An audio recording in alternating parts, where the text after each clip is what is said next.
Nakakalungkot itong pangyayaring ito. Ang Pangulong Duterte ay isa sa mga dinadakila ng Pilipino, isang mabuting presidente na nakagawa ng mabuti sa kanyang bansa, sa kanyang mamamayan.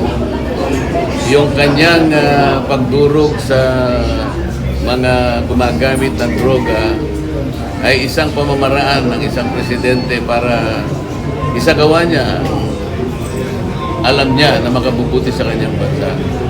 Siya lamang ang makakapag-desisyon nun at siya lamang ang pwedeng gumawa nun sapagkat siya ang Pangulo ng bansa. Kung inaakala ng iba na yun ay mali, nasa sa kanila yun.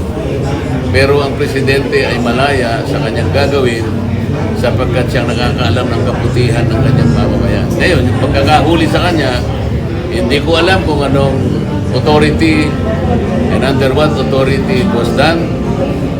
Ang alam ko po, ang warrant of arrest ay hindi maaaring issue ng ICC sapagkat wala pa naman yatang ipinadalang complaint sa kanya na para sagutin ng Pangulo.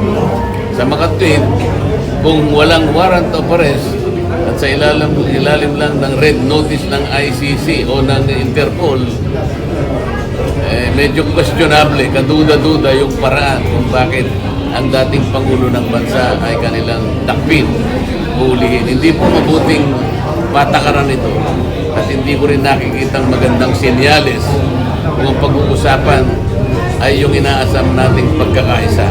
Kanina po yung sinasabi ko, ang pagkakaisa ay napaka-importante. Kapag nagtalo-talo tayo at nag-iba-iba, nag-polarize ang ating bansa, yung ating pong iniisip na maraming bagay na ikabubuti ng bansa, lalong papalayo tayo doon.